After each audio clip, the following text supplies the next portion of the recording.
No Saber Direito desta semana, você vai aprender os princípios basilares do processo penal, o inquérito policial, hipóteses de não persecução penal, audiência de custódia, flagrante e prisão cautelar.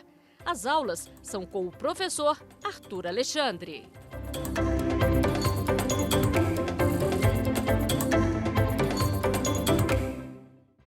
Olá, meu nome é Arthur, eu sou professor de Direito Penal e Direito Processual Penal.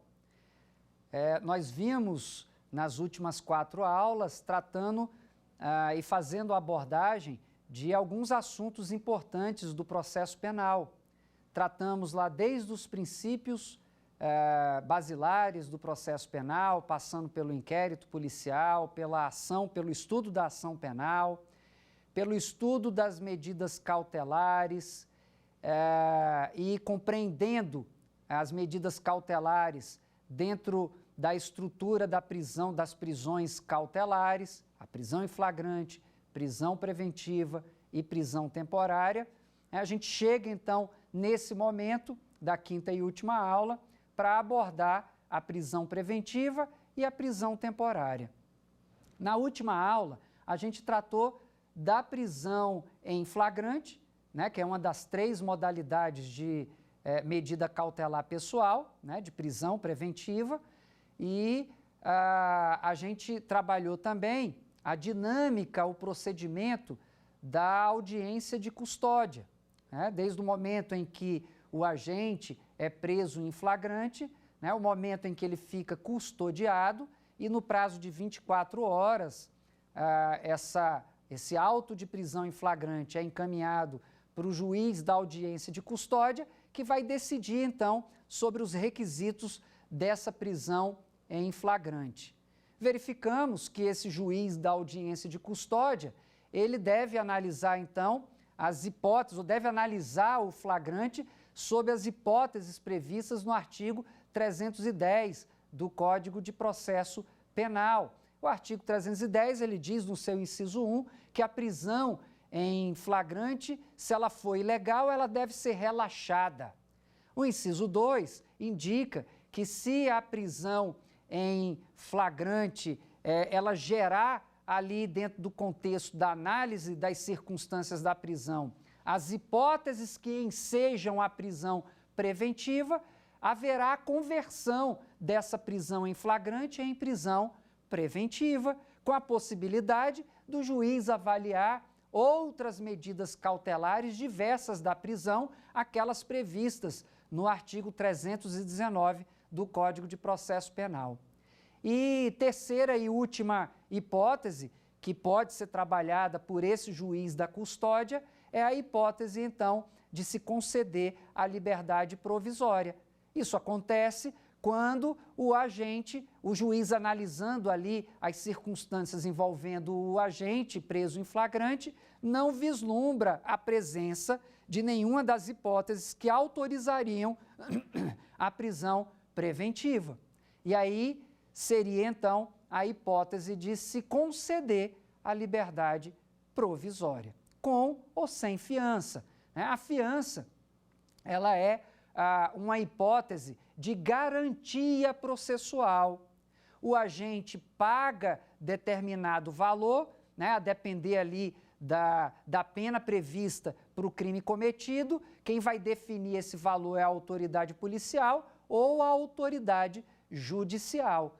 E aí ele paga, deposita aquele valor arbitrado como fiança, né, assumindo o compromisso a comparecer a todos os atos do processo, e ele então é posto em liberdade. Então, quando se fala em conceder a liberdade com ou sem fiança, a fiança está dentro desse contexto, né, de se estabelecer então, se arbitrar um valor para que, diante desse valor, possa ser então garantida a liberdade do agente que não tinha ali as características necessárias ou o conjunto de informações, de requisitos necessários para que se decretasse, então, a prisão preventiva.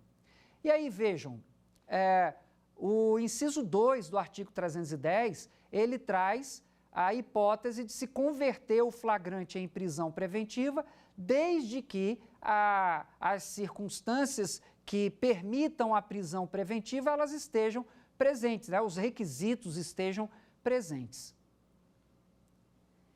E quais são esses requisitos previstos na legislação processual penal para que se possa decretar uma prisão preventiva ou, no caso de flagrante, converter a prisão em flagrante em prisão preventiva? São os requisitos previstos no artigo 312 do Código de Processo Penal. Antes da gente falar especificamente desses requisitos no artigo 312, vamos ver o que diz o artigo 311 do Código de Processo Penal, que trata da justificativa ou das hipóteses que trariam, então, a justificativa da prisão preventiva. O artigo 311 diz que em qualquer fase da investigação policial ou do processo penal, caberá prisão preventiva. Então, vejam, a prisão preventiva, ela pode ser, então, decretada tanto na investigação policial quanto na ação penal. Diferentemente do flagrante, né? O flagrante, pela sua própria natureza, ele só pode acontecer ainda na fase preliminar. A partir do flagrante, eu tenho, então, o início, por exemplo, do inquérito policial, né? Então, a gente não vai ter situação de flagrância já em fase de ação penal, né? Então, é uma distinção que se faz aí nesse aspecto em relação ao flagrante. E com relação à prisão temporária, que nós vamos ver também quais são as suas características, que também tem a característica própria de só acontecer ou de só poder ser decretada na fase do inquérito. A prisão preventiva não, ela pode ser decretada tanto na fase do inquérito quanto na fase judicial. Aí vem, caberá a prisão preventiva decretada pelo juiz, né? Então aqui o legislador trouxe o princípio da reserva da jurisdição, indicando que somente o juiz pode decretar essa modalidade de prisão.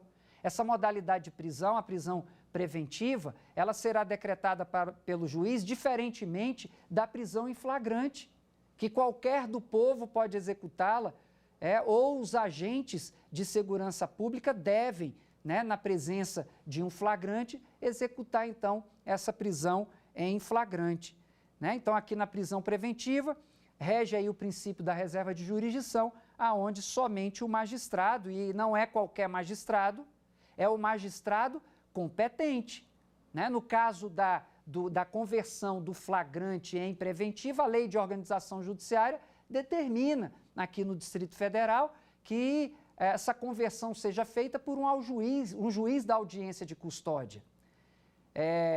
E se não for no âmbito da audiência de custódia, é o juiz competente, de acordo com as regras de jurisdição e competência, o juiz natural da causa, é quem vai, então, decretar essa prisão preventiva.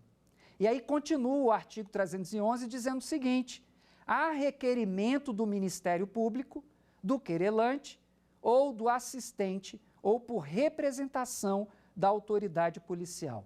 Aqui dois pontos, duas observações importantes. Quando diz aqui que a prisão será decretada pelo juiz a requerimento de... Isso quer dizer que o juiz, para decretar a prisão preventiva, ele deve ser provocado pelas partes. O juiz não pode decretar, então, a prisão preventiva de ofício, seja converter o flagrante em preventiva de ofício, seja decretar originalmente, se não for no âmbito de uma audiência de custódia, a prisão preventiva. O que é decretar de ofício? É ele decretar sem que tenha sido provocado pelas partes, aqui no caso o Ministério Público, querelante, assistente, né, ou por representação da autoridade policial. Essa observação ela é importante porque até antes das alterações promovidas pelo pacote anticrime, era possível que o juiz, ou pelo menos legalmente possível, porque tinha previsão legal, o juiz decretar a prisão preventiva de ofício. Então, era possível. Por quê? Porque a lei trazia essa possibilidade. Em que pese, já mesmo antes do pacote anticrime, né, se discutir muito doutrinariamente que essa previsão legal ela não teria sido recepcionada pela Constituição Federal. A Constituição Federal que traz a previsão, né, de a circunstância de um processo judicial calcado, né, pela independência dos atores processuais, né? Ou seja, o processo penal que deve ter o juiz ali como supervisor, né, dos atos processuais e não como interventor. Ele não decidiria, não poderia, numa situação tão importante como essa, decidir de ofício, né? O que a gente denomina, então, de sistema acusatório do processo penal, que é diferente do sistema inquisitivo. No processo acusatório, o juiz tem o seu papel de indicar o caminho dos procedimentos e de decidir conforme o requerimento das partes, e não ele atuar efetivamente, ativamente, para tomar as decisões sem que as partes tenham feito qualquer tipo de provocação nesse sentido. Então, quando fala aqui que há requerimento do Ministério Público, e aí depois lá no final diz representação da autoridade policial, a gente tem aí uma outra observação importante. A observação que diz respeito a requerimento e, com relação à autoridade policial, representação. Por que o legislador usa o termo requerimento quando se refere ao Ministério Público e quando se refere à autoridade policial, ele usa o termo representação? Não é à toa essa distinção feita na legislação. Requerimento é porque o Ministério Público é parte, né? Não só o Ministério Público, mas o querelante e o assistente são partes no processo penal. Já a autoridade policial não é parte. A autoridade policial atuou na fase anterior, na fase do inquérito, na fase da investigação. Agora, na fase da ação penal, é o Ministério Público que atua, ou o querelante, ou o assistente do Ministério Público, que é aquele advogado constituído pelo acusado ou pela família do acusado para representá-lo junto ao órgão de acusação. Então, o Ministério Público, no âmbito da ação pública, ou o querelante, no âmbito da ação penal privada, teriam, então, condições de requerer, fazer requerimentos, porque são partes no processo. A autoridade policial, como não é parte no processo, ela pode trabalhar ali a hipótese de justificar a prisão preventiva do agente. Mas a autoridade policial faz isso por meio de representação e não por meio de requerimento. Então, essas hipóteses que eu trouxe aqui estão todas elas previstas no artigo 311 do Código de Processo Penal. O artigo seguinte, o artigo 312, ele traz os requisitos da ação penal. Diz o artigo 312 que a prisão preventiva poderá ser decretada, e aí vem os requisitos que justificam a prisão preventiva. A gente tem o primeiro requisito, e diz aqui que é a garantia da ordem pública ou ordem econômica. O segundo requisito, a conveniência da instrução criminal.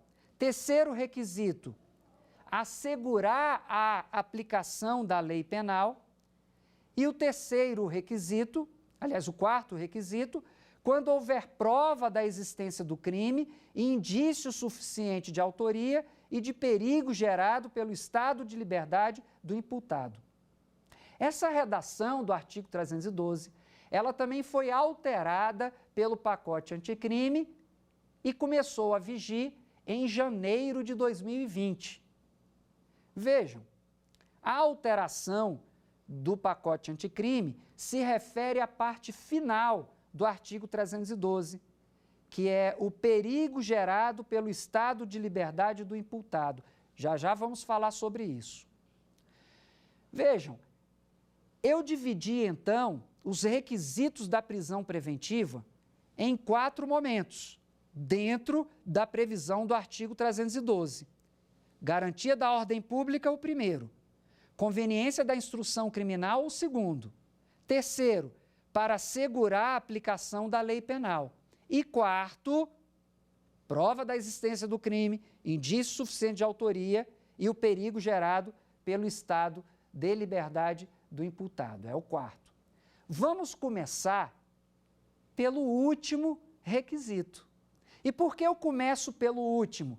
Porque ele é imprescindível, ele é o mais importante. Ele é imprescindível por quê?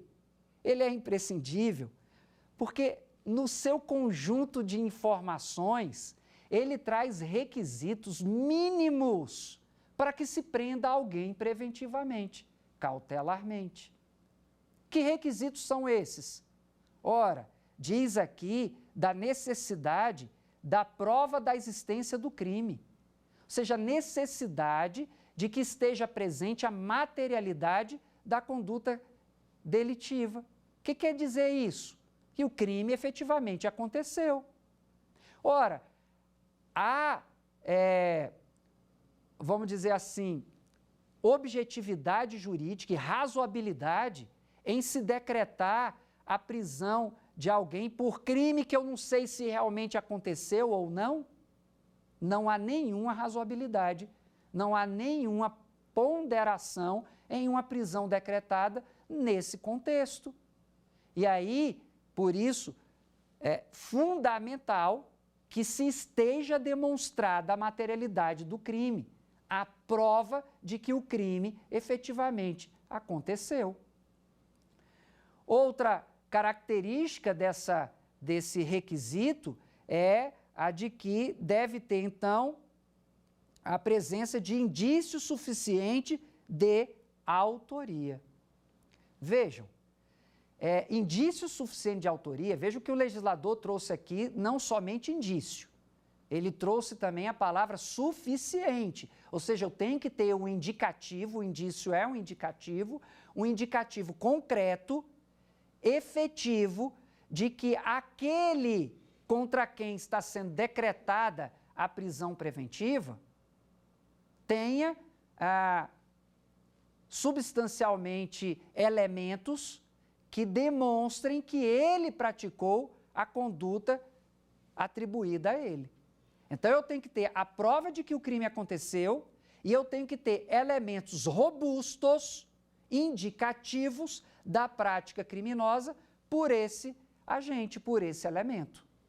E o terceiro ponto, ainda envolvendo esse primeiro requisito, que é o requisito indispensável, imprescindível, diz respeito, então, ao perigo gerado pelo estado de liberdade desse imputado. Ou seja, há de se demonstrar a necessidade, que a gente viu como uma característica na aula anterior, como uma característica geral das medidas cautelares, ou seja, a medida cautelar deve ser necessária.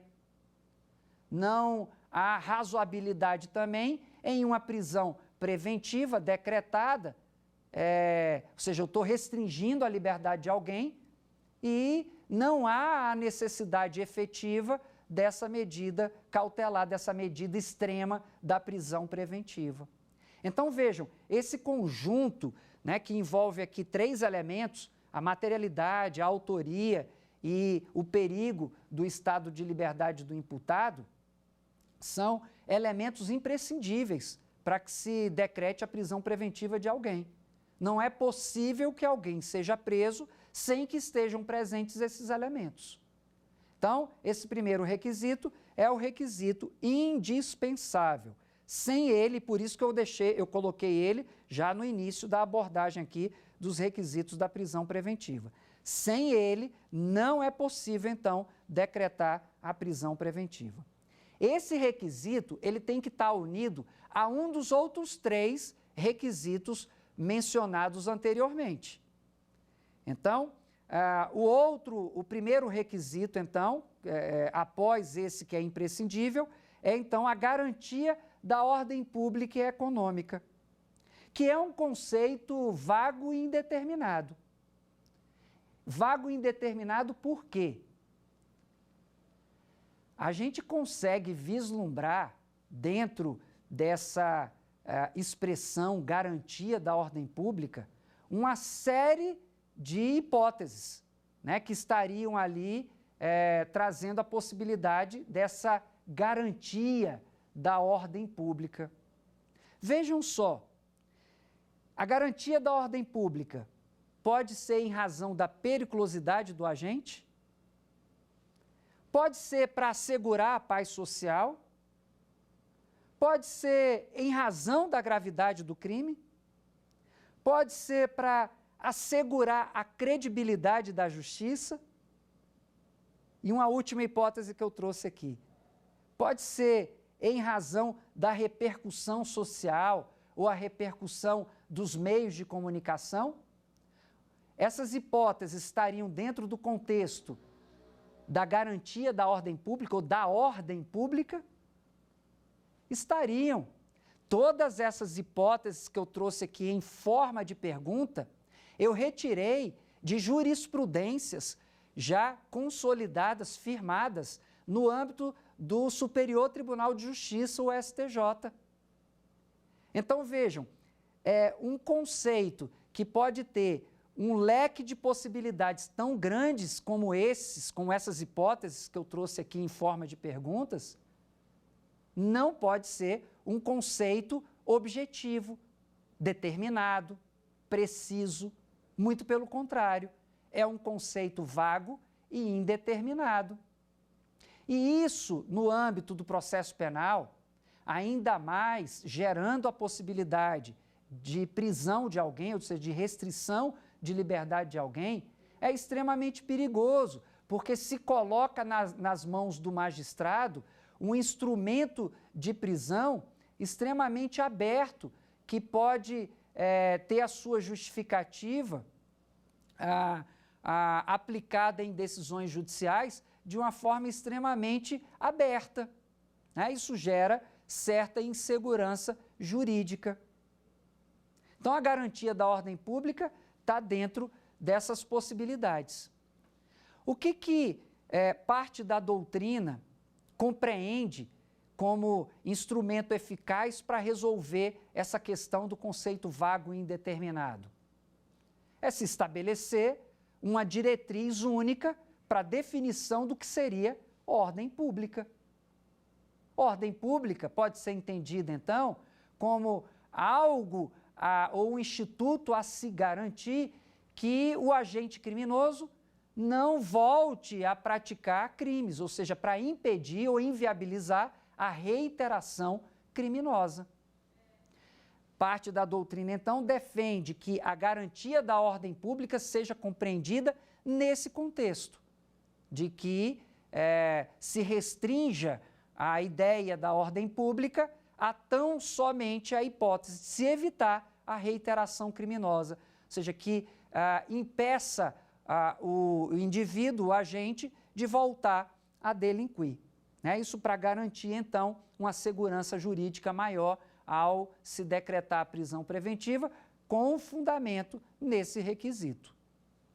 Outro requisito, que também deve estar associado àquele primeiro requisito mencionado no início, né, a prova da materialidade, indício suficiente de autoria, né, e o perigo no estado de liberdade do imputado, é a conveniência da instrução criminal. Né? Isso quer dizer que a liberdade do acusado pode colocar em risco as provas do processo. Esse requisito é um requisito próprio que atende à necessidade de proteção processual, proteção ao processo. São aquelas hipóteses em que o agente investigado, suspeito, ele de alguma forma coloca em risco a produção probatória ou a investigação no âmbito do inquérito policial. Vejam, por exemplo, se o acusado, o suspeito, ele ameaça a testemunha, ele coloca em risco a produção probatória. E aí eu preciso proteger o processo com a prisão preventiva. Se ele alicia, ou seja, ele tenta trazer para a organização criminosa, ou para uma associação criminosa, ou para o seu conjunto de práticas delituosas, eventual testemunha de um crime. Isso é aliciamento. E isso também deve ser combatido pela prisão. Suborno, outra hipótese, o agente, o suspeito, que promete dinheiro, promete benefícios para quem eventualmente distorcer ou contar uma inverdade na hora de testemunhar a respeito de determinada prática criminosa. E, por fim, o último exemplo que eu trouxe aqui com relação a isso, destruição de documentos. Se a gente tiver, então, uma hipótese em que o sujeito esteja destruindo documentos que podem ser virtuais ou físicos, para se safar de uma situação de investigação ou da própria ação penal, a gente teria, então, a necessidade de proteção processual. E aí, todas essas hipóteses que eu trouxe estão inseridas no contexto da conveniência da instrução criminal. A quarta e última hipótese, prevista, então, no artigo 312, diz respeito à garantia de aplicação da lei penal. Essa garantia da aplicação da lei penal tem uma relação direta com a necessidade de se impedir o retardamento ou a incerteza de aplicação de eventual condenação no futuro. Ou seja, quando eu tenho alguma situação que possa implicar na possibilidade de não responsabilização futura com relação a determinada conduta criminosa, é possível, então, com fundamento nesse requisito, determinar, então, a prisão preventiva. É a hipótese, por exemplo, do sujeito que se organiza para sair do país e sabendo que pode ser responsabilizado por determinada prática ilícita cometida. Sai do país, some do mapa para não ser responsabilizado no futuro, para não ter que cumprir uma pena no futuro. O sujeito, então, sabe que está sendo investigado e aí fecha suas contas bancárias, vende todos os seus bens, compra passagem só de ida para determinado país, para país estrangeiro. Então, a gente tem aí indicativos fortes de que ele está, então, querendo se ausentar do país para se eximir da sua responsabilização criminal. E aí, a gente tem ainda dentro do escopo do artigo 312, dois parágrafos importantes, o parágrafo 1º, o parágrafo 2º. Parágrafo 1º que diz o seguinte: a prisão preventiva também poderá ser decretada em caso de descumprimento de qualquer das obrigações impostas por força de outras medidas cautelares.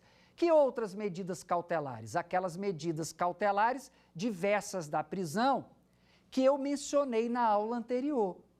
São aquelas medidas que são aplicadas para que se evite a prisão preventiva. Então, por exemplo, o sujeito assumiu o compromisso, acolhendo, então, a medida cautelar diversa da prisão, de não se aproximar de determinado local ou determinada pessoa.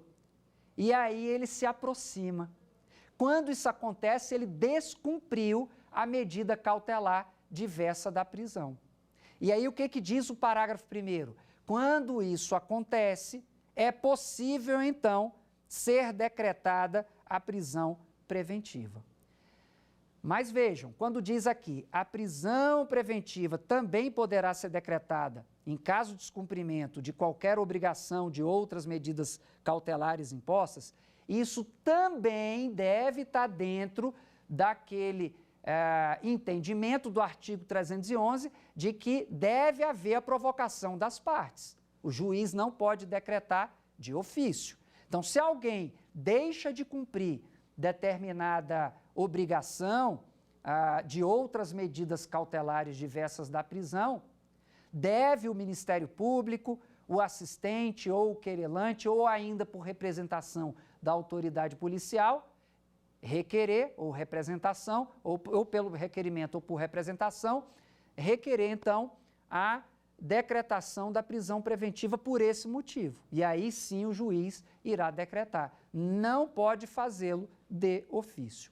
O parágrafo 2º traz a previsão de que a decisão que decretar a prisão preventiva deve ser motivada e fundamentada em receio de perigo e existência concreta de fatos novos ou contemporâneos que justifiquem a medida adotada. Então, quando fala aqui da existência concreta de fatos novos e contemporâneos, isso quer dizer que não pode ser decretada uma prisão preventiva com fundamento em fatos e situações que aconteceram há muito tempo atrás, né? Então, se eu tenho um fato que aconteceu 3 meses antes do decreto da prisão preventiva, a gente já tem aí um indicativo forte que, naquele momento, a gente já saiu do contexto da contemporaneidade. Ou seja, não tenho mais aquela situação nova que justificaria a prisão cautelar, a prisão preventiva. E aí, para finalizar os pontos importantes referentes à prisão preventiva, nós temos, então, a possibilidade de revogação da prisão preventiva.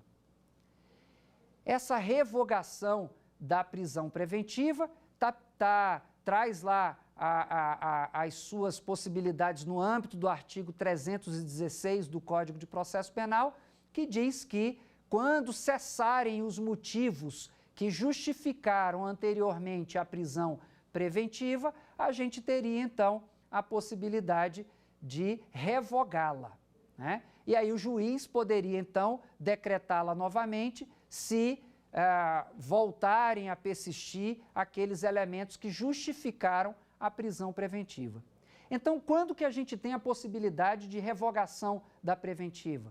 Quando, no primeiro momento, ela tinha fundamento, mas, com o passar do tempo, ela perdeu esses fundamentos. Ou seja, aqueles fundamentos que justificaram originalmente, eles não existem mais. E aí, nesse caso, a gente teria a possibilidade, então, da revogação da prisão preventiva. Só para fazer aqui um paralelo, a gente falou em relaxamento da prisão, no caso lá da prisão em flagrante, ou seja, não preenchendo os requisitos da prisão em flagrante, aquele flagrante ele é ilegal. E a ilegalidade deve ser, então, combatida por meio do relaxamento de prisão.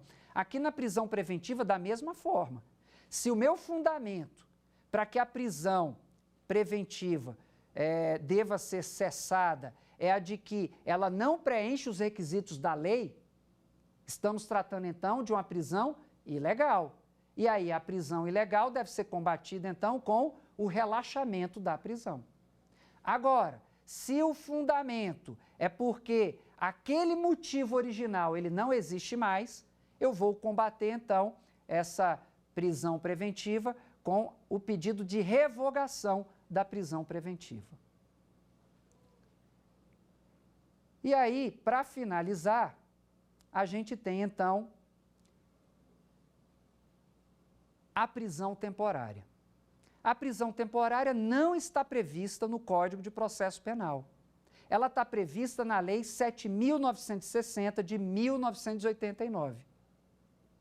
Então, essa lei da prisão temporária é ela que traz os requisitos que justificariam a sua decretação. Como o nome já está dizendo, a prisão ela tem um tempo determinado. O que difere da prisão preventiva, porque na prisão preventiva eu não tenho um prazo determinado. Na prisão preventiva o prazo é indeterminado. Lógico que tem que atender à ideia da razoável duração do processo. Ou seja, eu não posso ser irracional ou irrazoável, né, decretando uma prisão preventiva que acaba se estendendo aí por anos a fio. Ou seja, eu estou antecipando pena dessa forma. Mas eu não tenho uma determinação temporal como se tem na prisão temporária. E é uma característica bem própria. Na prisão temporária, a gente tem um prazo de prisão de 5 dias, que pode ser prorrogado por mais 5 dias, chegando a 10 dias. No caso de crimes hediondos, a gente tem a possibilidade de uma prisão temporária por 30 dias, que pode ser prorrogada por mais 30 dias. Então, é um contexto um pouco diferente da prisão preventiva, cujo tempo é indeterminado.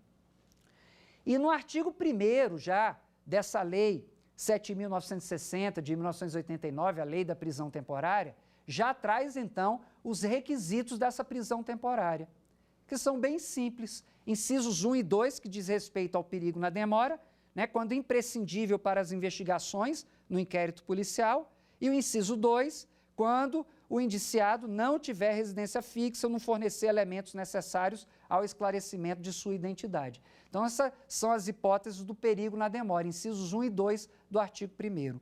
E no inciso 3, a fumaça do bom direito, quando houver fundadas razões de acordo com qualquer prova admitida na legislação penal de autoria ou participação do indiciado. Vejam aqui uma diferença significativa dos requisitos da prisão preventiva. Aqui na prisão temporária, a gente está falando aqui de fundadas razões de autoria, por qualquer prova admitida em direito. Ao passo que lá na prisão preventiva está se exigindo indícios suficientes de autoria, além da prova da materialidade. Então, os requisitos da prisão preventiva são muito mais robustos do que os requisitos da prisão temporária. Os requisitos da temporária são frágeis, porque se admitindo somente fundadas razões, eu não tenho a necessidade dos indícios suficientes de autoria, indícios robustos de autoria. Ou seja, a simples desconfiança com relação à prática criminosa por alguém pode ensejar uma prisão temporária? Pode. Né? Então, por isso que essa modalidade de prisão, ela deve ser utilizada com extrema cautela, com parcimônia. Por quê? Porque os seus requisitos, os requisitos que fundamentam essa prisão, são extremamente frágeis. E aí vem, nos seguintes crimes. E aí vem um rol, né, de alíneas no inciso 3, que indicam quais os crimes que podem ser objeto de prisão temporária. E aí, só para colocar aqui como exemplo, traz aqui o homicídio doloso, né, a hipótese do caput, o homicídio simples e o seu parágrafo 2º, que é o homicídio qualificado, a hipótese qualificada. O roubo, a extorsão mediante sequestro e por aí vai.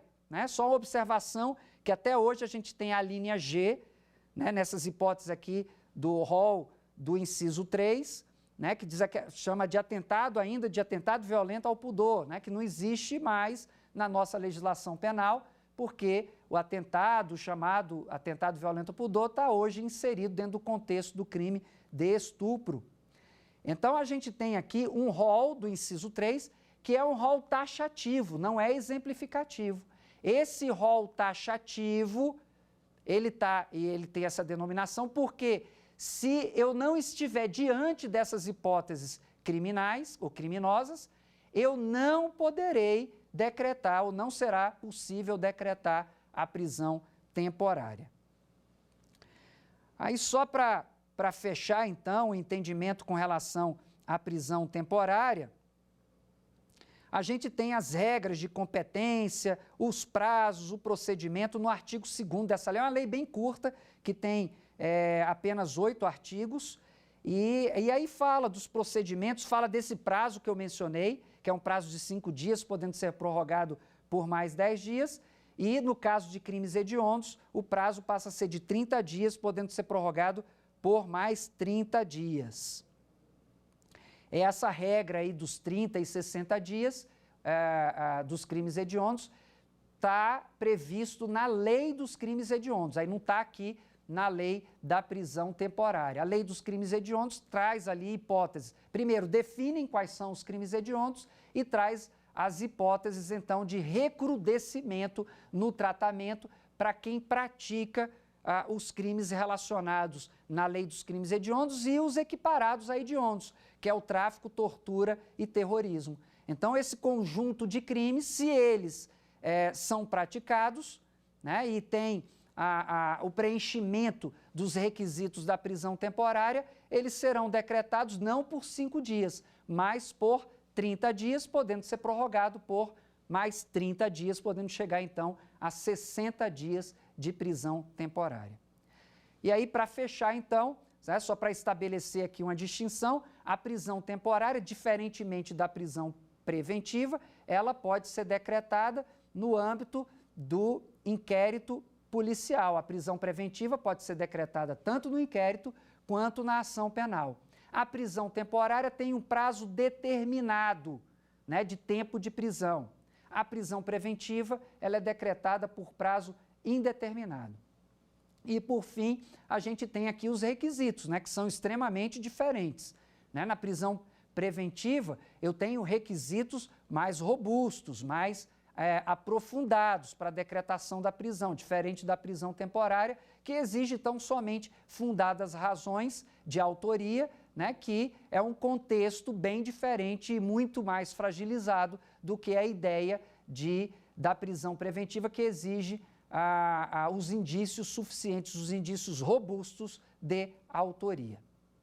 E aí, fechando então essas análises referentes às prisões preventivas e temporária, podemos então passar às perguntas do nosso quiz.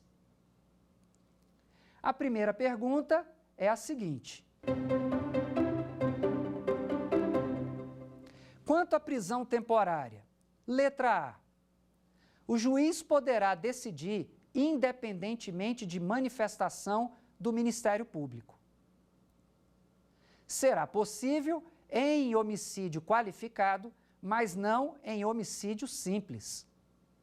Letra C, somente poderá ser executada após expedição de mandado judicial. E letra D, a soltura do preso após o prazo determinado deverá ser necessariamente precedida de alvará de soltura. Então, você já tem condições de responder a essa pergunta? Vamos ver qual é a resposta correta. Letra C, somente poderá ser executada após expedição de mandado judicial. Aqui na prisão temporária, assim como na prisão preventiva, há a vigência do princípio da reserva de jurisdição, ou seja, somente o juiz poderá decretar a prisão temporária, da mesma forma que acontece na prisão preventiva. Então, não haverá a possibilidade de se executar uma prisão temporária sem que haja a expedição judicial do mandado de prisão. As outras hipóteses estão equivocadas. A letra A, o juiz poderá decidir independentemente de manifestação do Ministério Público. Da mesma forma como na prisão preventiva, na prisão temporária, se exige a provocação das partes, ou o requerimento do Ministério Público ou a representação da autoridade policial. A letra B está equivocada, está incorreta, será possível em homicídio qualificado, mas não em homicídio simples. Uma das hipóteses que eu li aqui na abordagem do conteúdo era de que a hipótese da temporária tem previsão lá no seu rol taxativo, tanto para o homicídio qualificado quanto para o homicídio simples. E a letra D, a soltura também está errada, a soltura do preso após o prazo determinado deverá ser necessariamente precedida de alvará de soltura. Uma das hipóteses previstas na lei da prisão temporária é a de que o preso, assim que terminar o tempo determinado na lei, ou seja, 5 dias, podendo ser prorrogado de forma justificada por mais 5, ou seja, chegando a 10, né? Então, chegou no final do prazo determinado legalmente para aquela prisão, ele deverá ser posto imediatamente em liberdade, não havendo, então, a necessidade do alvará de soltura.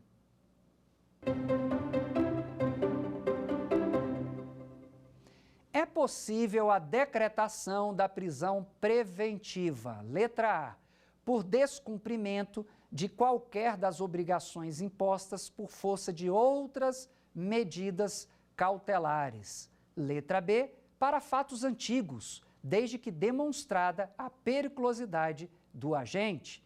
Letra C, havendo a prova da materialidade, ainda que não se tenha os indícios suficientes de autoria. E letra D, com os indícios suficientes de autoria e a prova da materialidade, não havendo necessidade de demonstrar o perigo da liberdade do investigado.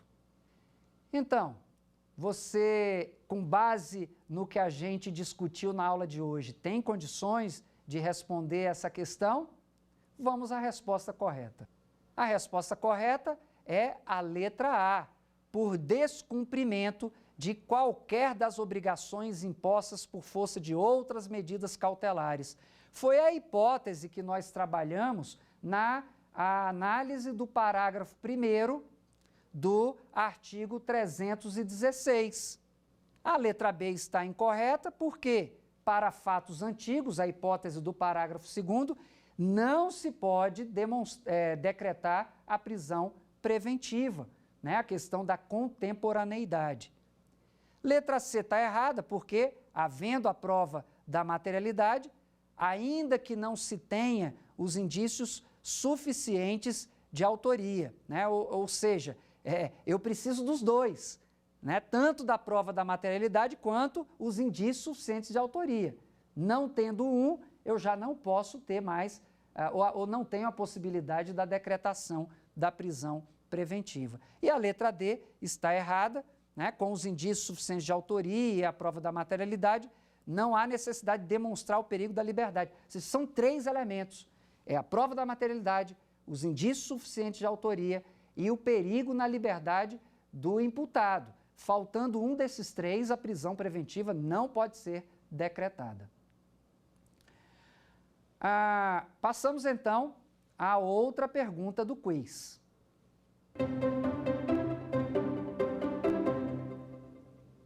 A prisão preventiva pode ser decretada, letra A, de ofício, letra B, somente na fase de investigação policial, letra C, em qualquer fase do inquérito ou da ação penal, e letra D, a requerimento da autoridade policial. E aí, você tem condições de responder esse questionamento do nosso quiz a partir do que a gente conversou na aula de hoje? Vamos à resposta correta. Letra C, a prisão preventiva pode ser decretada em qualquer fase do inquérito ou da ação penal. Essa, inclusive, é uma das distinções que se faz com relação à prisão temporária. A prisão temporária só pode ser decretada na fase da investigação criminal. Não pode ser decretada na fase da ação penal. Já a prisão preventiva deve ser, então, ou pode ser, então, decretada em qualquer fase do inquérito ou da ação penal. A prisão preventiva não pode ser decretada de ofício, nós vimos isso, né? Ela tem que ser provocada, o juiz deve ser provocado pelas partes, ele não pode, sem a provocação das partes, decretar a prisão preventiva em nenhuma hipótese ou sob nenhum aspecto. A letra B, somente na fase da investigação, ela está errada, consequência direta da resposta correta, né? Ou seja, ela não somente na investigação policial, mas também na ação penal, ela pode ser decretada.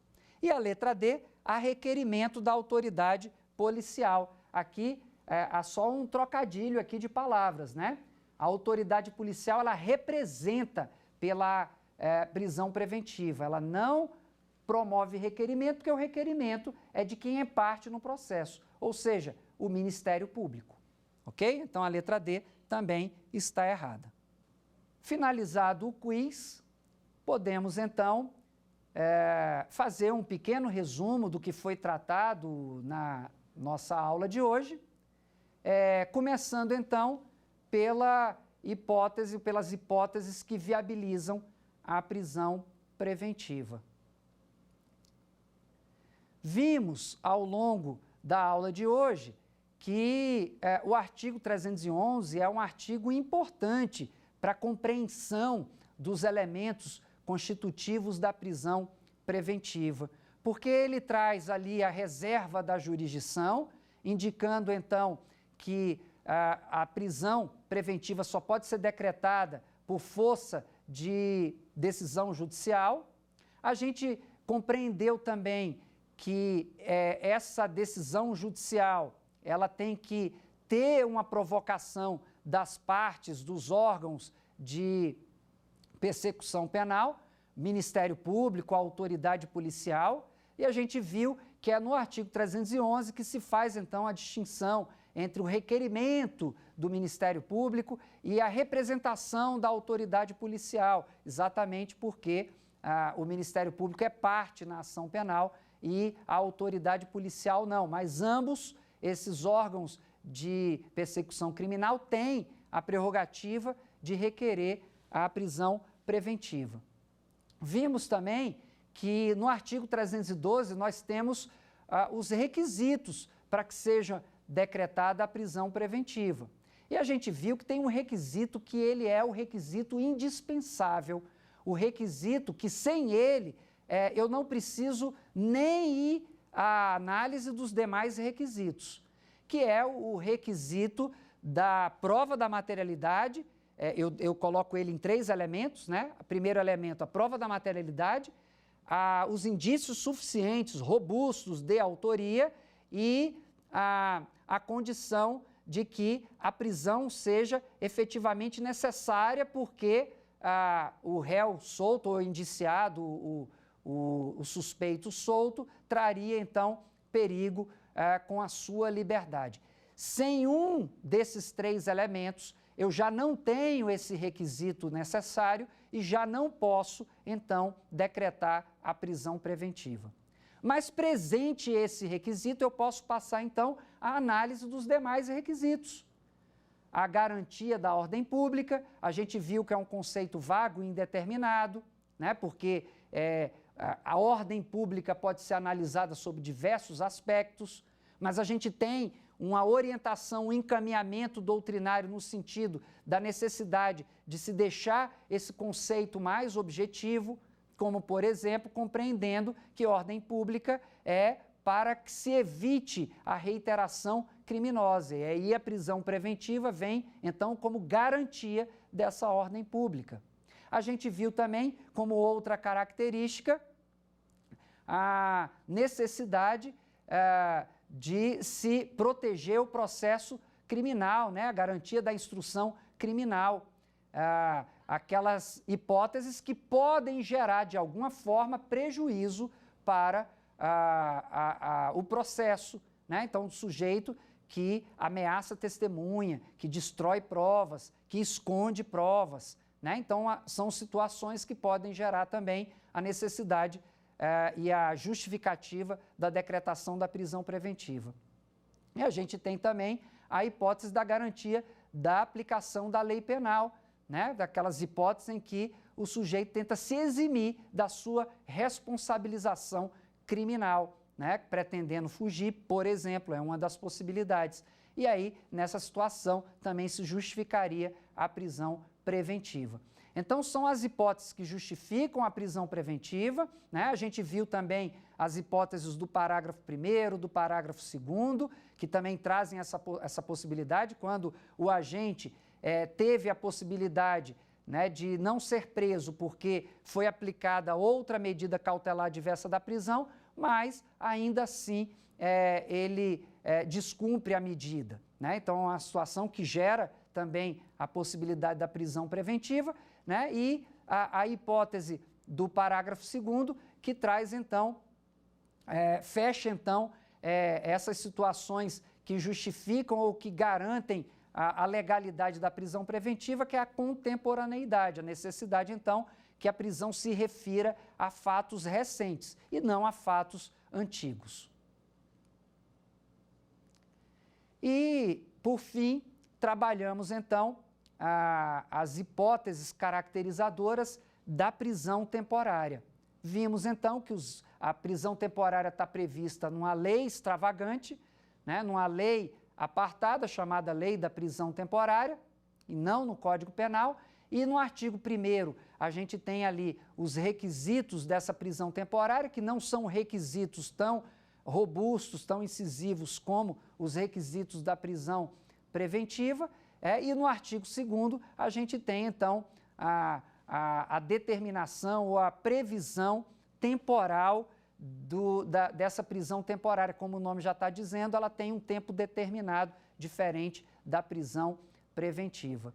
E com esse conjunto de informações, então, a gente finaliza o nosso conjunto de aulas e de compreensões, de discussões a respeito do nosso processo penal.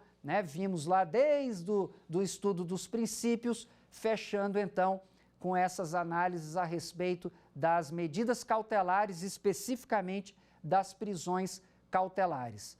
Espero que vocês tenham gostado. E quem não assistiu às aulas anteriores, fica o convite aí para acessar as demais aulas. Muito obrigado e até a próxima. Quer dar alguma sugestão de tema para os cursos do Saber Direito? Então mande um e-mail para a gente, saberdireito@stf.jus.br, ou entre em contato pelo WhatsApp, o número é esse que aparece na sua tela. Você também pode estudar pela internet. Acesse nosso site tvjustiça.jus.br ou pode rever as aulas no canal do YouTube TV Justiça Oficial.